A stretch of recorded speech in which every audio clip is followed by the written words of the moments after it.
पंचांगानुसार प्रत्येक महिन्याच्या कृष्ण पक्षातील अष्टमी तिथीला कालाष्टमी व्रत पाळले जाते.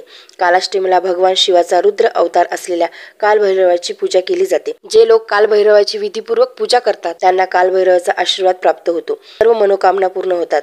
यासह व्यक्तीची प्रत्येक प्रकारची भीती दूर होते. त्यानुसार जाणून घेऊया फेब्रुवारी महिन्यात कधी आहे कालाष्टमी, तिथी काय आहे आणि त्याचं महत्त्व काय आहे.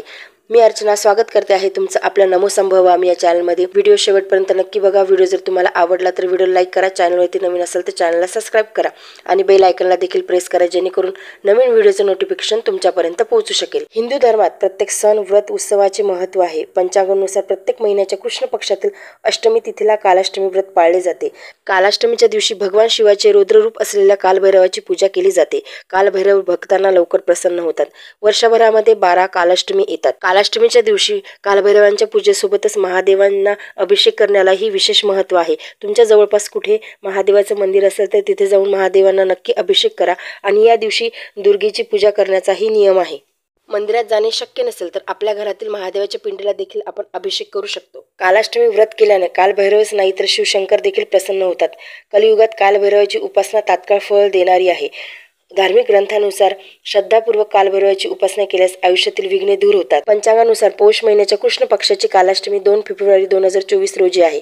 त्यानुसार कालाष्टमी तिथी 2 फेब्रुवारी रोजी दुपारी 4:02 सुरू होईल आणि 3 फेब्रुवारी 2024 रोजी सायंकाळी 5:20 समाप्त होईल. धार्मिक मान्यतेनुसार कालाष्टमी व्रत पूजा ही निश्चित मुहूर्तावर केली जाते. त्यानुसार 2 फेब्रुवारी रोजी कालाष्टमी व्रत पाळण्यात येईल. धार्मिक मान्यतेनुसार तंत्र मंत्राची सिद्धी करणारे साधक तसेच वैवाहिक जीवन जगणारे लोक कालभैरवाची पूजा करतात.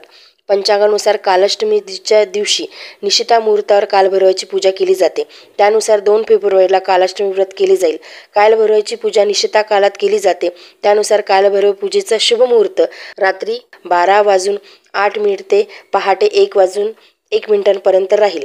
कालाष्टमी व्रताची पूजा सूर्योदयानंतरही करता येते. कालभैरवाची पूजा करताना तुम्ही ओम कालभैरवाय नमः या मंत्राचा जप अवश्य करा. तुमच्याच्याने जेवढं शक्य होईल तेवढं जप करा. 11 वेळेस, 21 वेळेस किंवा 108 वेळी तुमच्या यथाशक्ती जेवढं शक्य होईल तेवढं या मंत्राचा जप करा. कालाष्टमी तिथीला महादेवाचे रुद्ररूप असलेल्या कालभैरवाला समर्पित आहे. त्यामुळे या दिवशी कालभैरवाची पूजा केली जाते.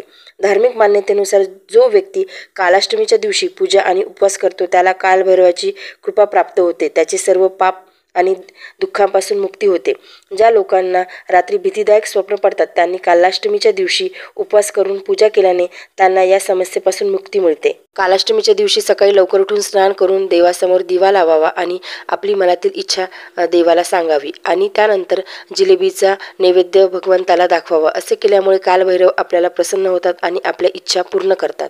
कालाष्टमीची पूजा तुम्ही घरी देखील करू शकता, पण तुमच्या घराजवळ कुठे महादेवाचं मंदिर असेल किंवा कालभैरवांचं मंदिर असेल तर त्या दिवशी तुम्ही तिथे नक्की जा आणि कालभैरवांची दर्शन नक्की घ्या.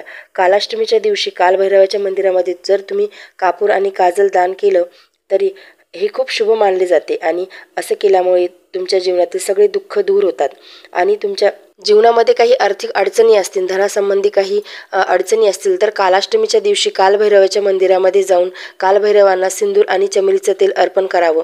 असं मानले जाते की या उपायाने धनासंबंधीच्या आर्थिक अडचणी ज्या आहेत त्या दूर होतात. कालाष्टमीच्या रात्री मोहरीच्या तेलाचा दिवा लावून कालभैरवाला काळे तीळ, उडीद अर्पण करावे. नंतर कालभैरवाची आरती करावी.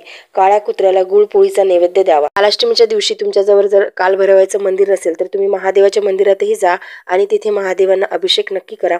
असे केल्यामुळे आपल्या सुख आणि सौभाग्यामध्ये वाढ होते. या दिवशी दुर्गा देवीच्या पूजेचाही नियम आहे. शिवपुराणात आलेल्या उल्लेखानुसार कालभैरवाची कथा अशी आहे की ब्रह्मा, विष्णू आणि महेश या तिन्ही देवतांमध्ये एकदा श्रेष्ठ कोण आहे या मुद्द्यावरून वाद पेटला होता. ब्रह्मदेवांनी महादेवांचा अपमान केला. त्यानंतर शिवशंकराने रुद्ररूप धारण केले. त्यातूनच कालभैरवाचा जन्म झाला. कालभैरवाने अपमानाचा बदला घेण्यासाठी ब्रह्मदेवाचे 5वे मुंडके उडवले. यामुळे कालभैरवावर ब्रह्महत्येचा आरोप झाला होता. ब्रह्महत्याच्या पापातून मुक्त होण्यासाठी महादेवांनी कालभैरवाला प्रायचित्त करायचे सांगितले. कालभैरवाने प्रायचित्त म्हणून त्रैलोक्य भ्रमण केले, पण काशी गाठल्यानंतर त्यांना ब्रह्महत्येच्या पापातून मुक्ती मिळाली. तेव्हापासून काशीमध्ये कालभैरवाची स्थापना झालेली आहे.